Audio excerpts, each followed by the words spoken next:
हाँ, तो अभी हम लोग देखेंगे कि जस्ट अभी पिछले सेशन में हम लोग ने टेबल के बारे में पढ़ा, और जो लोग नहीं देखे हैं वो जाकर के देख लेंगे। तो टेबल के बारे में अगर इसमें इस सेशन में भी हम थोड़ा सा चाह रहे हैं कि थोड़ा रिमाइंड कर दें, तो देख लेंगे आप कि जैसे मान लीजिए हम एक टेबल यहाँ से इंसर्ट कर लेते हैं, थोड़ा ज्यादा आपको जल्दी समझ में आएगा। तो ऐसा करते हैं, इसके नीचे ज्यादा बेटर होगा, टेबल के नीचे टेबल रहेगा। तो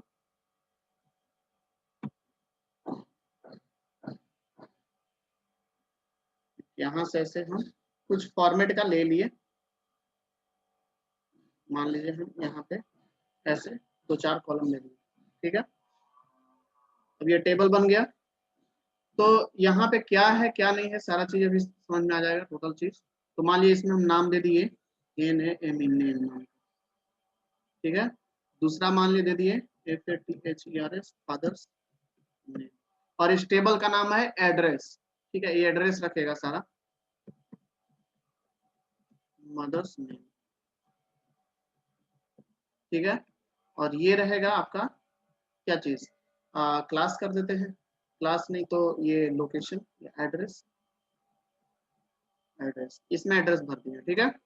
आप देखेंगे कि यहाँ पे जो है, ये जो आपको जो दिख रहा है ऐसे से, ये वर्टिकल वाला जो लाइन दिख रहा है ऐसे ऐसे, अगर देखा जाए ऐसे इस फॉर्म में, ये हो गया आपका कॉलम।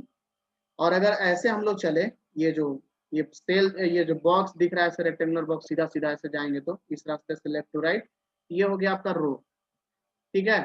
तो बात हो गया कि जो टेबल जो बनता है वो रो और कॉलम के कॉम्बिनेशन से बनता है। तो अभी अब बात हम लोग सीख ही गए कि इसमें देख रहे हैं कि इसमें कॉलम भी आ रहा है, इसमें रो भी आ रहा है, यानी जो डेफिनेशन लिखा गया वो बिल्कुल सही है कि हाँ भाई, जो टेबल बनता है वो रो और कॉलम के मदद से ही बनता है। और सामने देख भी रहे हैं आप, ये जो टेबल जो बना हुआ है वो रो और कॉलम के कॉम्बिनेशन से ही बना हुआ है। कॉलम जो है रिप्रेजेंट करता है किसको, तो फील्ड को। किसको रिप्रेजेंट करता है, तो फील्ड को। फील्ड क्या होता है, तो ये कॉलम को ही फील्ड बोलते हैं डेटाबेस में, ठीक है।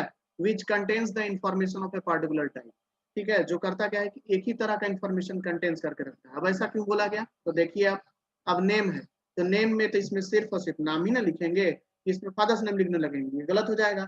तो जब नाम के लिए बनाएगा तो उसमें सिर्फ नाम लिखाएगा, इसमें फादर्स नेम के लिए बनाएगा तो फादर्स नेम लिखाएगा, इसमें मदर्स नेम के लिए बनाया गया है तो मदर्स नेम लिखाएगा, इसमें एड्रेस के लिए बनाया गया है तो एड्रेस ही सिर्फ लिखाएगा। यानी हर एक कॉलम, यानी हर एक फील्ड एक पर्टिकुलर इंफॉर्मेशन को, एक पर्टिकुलर डेटा को ही रखता है। जबकि whereas a row represents record, जो रो जो होता है वो रिकॉर्ड्स को रिप्रेजेंट करता है, मतलब उसको रो को रिकॉर्ड बोलते हैं।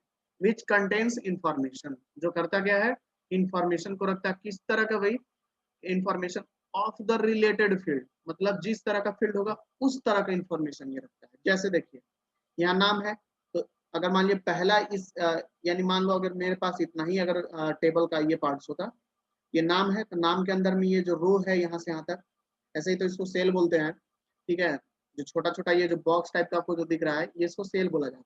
खैर उस पर बात नहीं हम लोग करेंगे, यहाँ पे देखेंगे ये जो हॉरिजॉन्टल लाइन है, तो भाई देखिए एक अगर लाइन में आप चलिएगा तो क्या मिलेगा, यहाँ पे नाम मिलेगा, इस फील्ड है तो यहाँ पे नाम ही मिलेगा, कोई दूसरा नहीं आ सकता। फादर्स नेम है तो इसमें सिर्फ फादर्स नेम दिखेगा, मदर्स नेम है तो मदर्स नेम दिखेगा, एड्रेस है तो एड्रेस दिखेगा, और कोई दूसरा तीसरा चीज इसमें नहीं भरा सकता। मतलब फादर्स नेम में हम किसी का नाम, अब कोई स्टूडेंट का नाम नहीं डालेंगे, और जिसमें नाम है स्टूडेंट का नाम है उसमें फादर्स नेम नहीं डालेंगे, ठीक है। मदर्स नेम वाला कॉलम है, तो मदर्स नेम में हम फादर्स नेम को नहीं इंटर करेंगे, और ना ही फादर्स नेम में मदर्स नेम को इंटर करेंगे, नहीं तो ये गड़बड़ हो जाएगा, एक ऑर्गेनाइज और एक स्टैंडर्ड टेबल नहीं कहलाएगा, ठीक है। तो इसीलिए जो है बोला गया है कि जो भी रो होता है ना, वो अपने फील्ड के मुताबिक, फील्ड के हिसाब से, फील्ड से रिलेटेड डेटा को ही रखता है। मतलब जिस तरह का फील्ड उस तरह का उस रो के अंदर में डेटा होगा। आई होप आपको समझ में आ गया होगा। अब आगे बढ़ते हम लोग। तो इसको अगर लगता है कि आपको ड्रॉ करना होगा तो आप नोट्स करते चलिए और इसको ड्रॉ भी कर लीजिएगा थोड़ा जल्दी से, ताकि आप कैलकुलेटर में जब पलटे तो पेज को जब पलटे तो समझ में भी आए। आप देखेंगे यहाँ पे फील्ड, फील्ड क्या होता है, तो अभी जस्ट हम लोग बात किए कि जो कॉलम होता है डीबीएमएस में, डीबीएमएस का जो टेबल होता है उसमें जो कॉलम जो होता है उसी को फील्ड बोलते हैं, ठीक है। तो हाँ जी, आप बहुत सही सुने हो। यानी a field represents one related part of A table, एक फील्ड सिर्फ एक ही पार्ट को डिस्प्ले करेगा, बाकी से उसको मतलब लेना देना नहीं है। क्यों, क्योंकि आप देख सकते हैं ये जो फील्ड है ये सिर्फ नाम को ही रिप्रेजेंट करेगा, ये फादर्स नेम वाला फील्ड तो फादर्स नेम को ही रिप्रेजेंट करेगा, इस तरीके से। फिर बात हो गया कि it contains the logically related data content in a database. अब ये जो फील्ड है ये लॉजिकली रिलेटेड डेटा मतलब नेम के लिए बनाएगा तो नेम वाला ही डेटा रखेगा, दूसरा नहीं चीज रखेगा। अगर आप रखते हैं जबरदस्ती तो फिर आपका वो गलती है। इसलिए बोला गया है कि एक लॉजिकली रिलेटेड डेटा को कंटेन करता है, रखता है खुद में। बात हो गया कि फिर it is a vertically line in a table. ये जो कॉलम जो बनता है ना ये वर्टिकल लाइन के कारण ही बनता है। ये देखिए वर्टिकल लाइन हम जब ड्रॉ किए तब ये पोर्शन बना, ये पार्ट्स बना। फिर यहाँ पे फिर दोबारा किए तो दो पार्ट्स में आ गया, एक इधर और एक इधर। तो ये वर्टिकल लाइन वाला जो पार्ट्स होता है वही कॉलम आपका होता है, वही फील्ड। नेक्स्ट आ गया रिकॉर्ड। रिकॉर्ड क्या होता है भाई? तो रिकॉर्ड जो है अभी जस्ट बताया कि जो कॉलम जो रो होता है डेटाबेस में उसी को रिकॉर्ड बोलते हैं। तो बात हुआ कि record is a collection of multiple data, क्योंकि देखिए एक रिकॉर्ड नहीं है सिर्फ, यहाँ नाम है, फादर्स नेम है, मदर्स नेम है, एड्रेस है, ये सब सारा आपस में मिल रहा है तब एक जाकर के रो का निर्माण हो रहा है। ठीक है, तो इसलिए बोला गया कि जो रिकॉर्ड होता है ना, रिकॉर्ड होता है वो कलेक्शन ऑफ मल्टीपल डेटा, नाम का भी, फादर्स नेम का भी, मदर्स नेम का भी, एड्रेस का भी, यानी एक एक बार में बहुत सारा डेटा कंबाइंड हो रहा है। तो इसलिए बोला है मल्टीपल डेटा होता है विच आर स्टोर्ड, जो स्टोर करके रखता है इन रिलेटेड फील्ड्स। ठीक है, किसी भी रिलेटेड फील्ड में स्टोर करके रखता है, that can be created as a single unit. मतलब ये रिलेटेड फील्ड का मतलब क्या हुआ कि भाई, तो बोला है कि जो इन्फॉर्मेशन जो स्टोर रहता है इसमें वो रिलेटेड फील्ड के अनुसार ही रहता है। मतलब नेम वाला है तो नेम वाला आएगा, फादर्स नेम वाला है तो फादर्स नेम वाला आएगा, मदर्स नेम है तो मदर्स नेम आएगा, एड्रेस है तो एड्रेस आएगा। तो ये जब आपस में पूरा मिल जाएगा, एक लाइन पूरा जब मिलेगा लाइन का इंफॉर्मेशन, तो वो एक सिंगल यूनिट कहलाएगा कि हाँ भैया एक रो है उसमें ये फलना नाम का है आदमी, उसके पापा का नाम ये है, मदर मम्मी का नाम ये है और एड्रेस हो उसका ये है, एक सिंगल यूनिट पे यानी एक रो फिर उसको हम बोलेंगे, यानी एक रिकॉर्ड के दर्जा उसको हम देंगे। फिर बात हो गई it represents the data which are entered in a set of different fields which are related to a particular item. Same कहानी है कि जो उस तरह के डेटा को ये रिप्रेजेंट करता है, डिस्प्ले करता है जो एंटर्ड किए हुए रहते हैं किसमें, जो बहुत सारे फील्ड में, और उससे रिलेट उनके जो जो भी फील्ड होता है उससे रिलेटेड उसमें डेटा भरा हुआ रहता है। वो सब सारे डेटा को जब हम कंबाइन करते हैं तो एक पर्टिकुलर आइटम के रूप में उसको डिस्प्ले करता है हमारा रिकॉर्ड। ठीक है, मतलब नाम मिल गया, पापा का नाम मिल गया, मम्मी का नाम मिल गया, और जो जहाँ रहता है वहाँ का एड्रेस मिल गया। तो ये पूरा अगर सारा पार्ट्स को मिला दे, नाम गांव जो भी है इसको मिला दे तो एक उसका क्या बनेगा, एक उस बालक के लिए इंफॉर्मेशन हो जाएगा कि हाँ ये इंफॉर्मेशन उस लड़के के लिए है। तो एक रिकॉर्ड एक वो जो है वो इंफॉर्मेशन एक रो के अंदर में सेव होगा। ठीक है, फिर बात हो there are following components of database package. ठीक है, इसमें बहुत सारा कंपोनेंट्स है। तो कौन कौन सा भाई कंपोनेंट्स है? तो पहला आ गया टेबल्स, दूसरा क्वेरीज, तीसरा फॉर्म और चौथा है रिपोर्ट। ये चार तरह का जो है हमारे पास है। तो बात की हम लोग टेबल के बारे में, तो टेबल का देखिए यहाँ पे दूसरा डेफिनेशन आ रहा है, तो घबराना नहीं है, जो भी बात बोला गया है एकदम हिसाब से ही बोला गया है। देखेंगे आप कि टेबल जो है बेसिक एलिमेंट होता है। क्या प्रॉब्लम है? होता है किसका भाई? तो डेटाबेस का, जिसमें in which data are kept in columns और रो। अभी जस्ट ऊपर से ही पढ़ करके हम लोग आए हैं कि जो टेबल होता है ना, टेबल के अंदर में जो डेटा सेव होता है वो कॉलम और रो के अंदर में ही सेव होता है। आज यहाँ पे भी वही बात बोला जा रहा है। फिर बात हो गई it acts as a container which store data. ये एक मतलब कंटेनर के जैसा एक लेआउट है जहाँ पे हम डेटा को स्टोर करके रखते हैं। फिर नेक्स्ट हो गया क्वेरी। देखिए क्वेरी जनरली होता है एक लाइन ऑफ कोड होता है, मतलब एक हम लाइन ऑफ कोड लिखते हैं। ठीक है, और उसके मदद से जो है डेटाबेस के अंदर में जो टेबल सेव है ना, तो उस टेबल के अंदर से जो डेटा निकालना होगा या उसके अंदर एडिट करना होगा, डिलीट करना होगा, कुछ भी करना होगा, तो उस लाइन ऑफ कोड के मदद से ही हम काम करते हैं, उस स्टेटमेंट के मदद से ही काम करते हैं। तो क्वेरी जो होता है कॉल और रिक्वेस्ट कमांड होता है जिसको यूज किया जाता है, जो जनरेट करता है कुछ इंफॉर्मेशन को, कहाँ से भाई? तो फ्रॉम द टेबल से। And it also help to whatever you want to do with table. ये जो है आप उस टाइम भी मदद करता है जब आप टेबल के साथ जो कुछ भी करना चाहते हैं। जैसे मान लो डिलीट करना चाहते हैं तो वहां पे आप क्वेरी लगा दीजिए उस तरीके का। ठीक है, तो डिलीट वाला लगा देंगे तो डिलीट हो जाएगा। आप अगर फेच करना चाहते हैं डेटा तो फेच कर लीजिए। ये तमाम वो क्वेरी है जो हम आगे आपको पढ़ाएंगे कि कौन कौन सा क्वेरी है जिसको यूज करके हम अपने डेटाबेस का जो टेबल है उसके डेटा को हम मैनेज करते हैं। फिर बात हो गई it is a basic tool for the retrieving. ये एक बेसिक टूल है क्या के लिए भाई? तो रिट्रीविंग मतलब निकालने के लिए किसको? तो इन्फॉर्मेशन को। कहाँ से भाई? तो from the tables of a database. Database का जो टेबल है वहां से। बस बस सोचना है और उसको समझते चलना है। ठीक है, ये एक ऐसा जगह है जिसको टेबल बोल रहे हैं, उसमें सारा डेटा स्टोर्ड है। अब वहां से अगर हमको कोई डेटा निकालना होगा तो हमको क्वेरी लगाना होगा। वही चीज बोला गया है, it is the basic tool for retrieving information from the tables of A database. फिर नेक्स्ट बात हो गया, it also help in the filtration of large volume of data. ये जो है ये भी मदद करता है कि हमको अगर मान लो बहुत सारा टेबल है और बहुत सारा टेबल से एट ए टाइम बहुत सारा डेटा अगर इंफॉर्मेशन हमको चाहिए, तो उस टाइम जो है ये एक ही बार में बहुत सारा इंफॉर्मेशन आपको जिस तरह आप कमांड लगाइए उस तरह का क्वेरी लगाइए, और उसके मदद से हम बहुत सारा डेटा इंफॉर्मेशन को हम एक बार में डिस्प्ले करके देख सकते हैं, एनालाइज कर सकते हैं उसके ऊपर, वो भी अपने रिक्वायर्ड फॉर्मेट में। ठीक है, आगे बात हो गया कि it फेचेस the records from one और मोर टेबल्स ऑफ ए डेटाबेस जो है। ठीक है, इसके मदद से हम एक या एक से अधिक जो टेबल है हमारा डेटाबेस के अंदर में, उसके उससे हम डेटा निकाल करके आराम से उसको देख सकते हैं, एनालाइज कर सकते हैं, so that they can be viewed analyse, ताकि हम उसका व्यू उसको देख सके, एनालाइज कर सके, stored on A command database, और फिर उसको हम स्टोर भी करके रख सके। ठीक है, अभी अच्छा एक मिनट, यहाँ पे आपको समझ में नहीं आया होगा ये लाइन में कि it also help in the filtration of large volume of data. यहाँ तक समझ में आ गया कि हाँ, बहुत सारे टेबल से बहुत सारा डेटा निकालेंगे, देखेंगे एंड डिस्प्ले, उसको मान लो डिस्प्ले भी करेंगे किस फॉर्मेट में भाई, तो रिक्वायर्ड फॉर्मेट ऑफ इंफॉर्मेशन।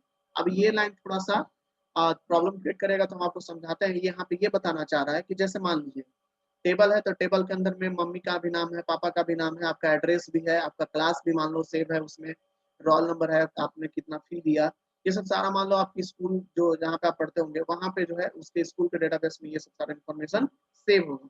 अब मान लो आप गए स्कूल में, ऑफिस में, और वहां पे बोले कि सर मेरा डेट ऑफ बर्थ कितना है, हमको नहीं याद आ रहा है, तो क्या करेंगे, वो क्वेरी लगा देंगे। ठीक है, कि select star from select star तो नहीं करेंगे, सिलेक्ट डेट ऑफ बर्थ। ठीक है, कहाँ से भाई, तो फ्रॉम टेबल, टेबल का नाम दे करके, और ये सब कमांड पहले से लगाया रहा था, बस उनके सामने तो बटन होगा, सॉफ्टवेयर होगा, उस बटन के ऊपर खाली क्लिक करेंगे डेट ऑफ बर्थ के लिए, तुम्हारा सारा डिटेल आ जाएगा वहां पे, और आने के बाद उसमें से देख करके आसानी से बता सकते हैं। मतलब बहुत सारा डेटा मान लो टेबल के अंदर भरा हुआ है, हमको सिर्फ उसमें से एक ही डेटा चाहिए कि हाँ भैया हमको डेट ऑफ बर्थ सिर्फ देखना है, तो डेट ऑफ बर्थ सिर्फ आएगा। अगर आप चाहते हो कि डेट ऑफ बर्थ के साथ मेरा मम्मी का नाम, पापा का नाम भी आए, तो आप उतना ही डेटा देख सकते हो। मतलब जितना आपको जरूरत है उतना ही डेटा आप देख सकते हैं क्वेरी के मदद से।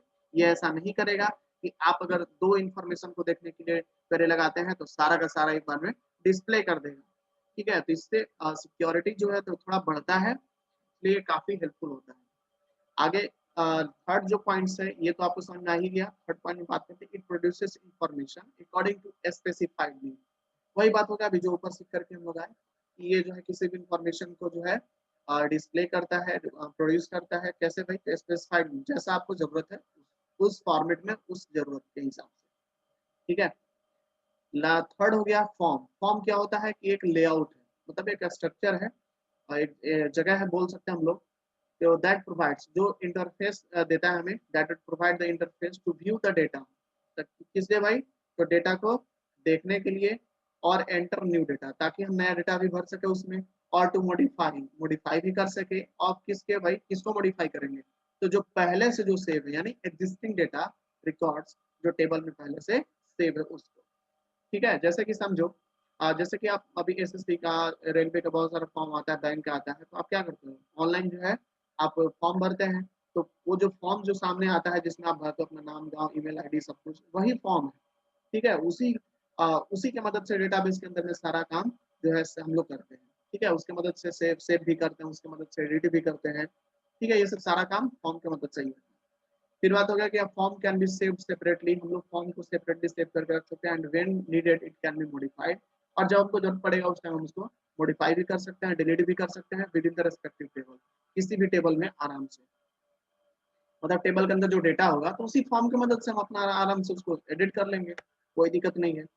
लास्ट हो गया रिपोर्ट। रिपोर्ट क्या होता है कि जैसे आप मान लो ब्लड टेस्ट करवाने जाते हो, तो होता क्या है कि आपसे सैंपल ले लिया जाता है आपके ब्लड का, तो उसके ऊपर जो भी रिसर्च चलता होगा करने के बाद, और एक पेज के ऊपर क्या करते हैं वो रिपोर्ट दे देते हैं आपको कि हाँ देखिए आपका ये रिपोर्ट आया, मतलब आपको कुछ है या नहीं है, ये सब सारा इन्फॉर्मेशन आपको मिल जाता है। तो ठीक उसी तरीके से आप अगर टेबल के अंदर डेटा भरने के लिए फॉर्म यूज कर रहे हैं, डिलीट करने के लिए फॉर्म यूज कर रहे हैं, जब तो उसको अगर उस इंफॉर्मेशन का अगर आप देख रहे हैं तो जिस फॉर्मेट में आप देखते हैं वही रिपोर्ट है, ठीक है।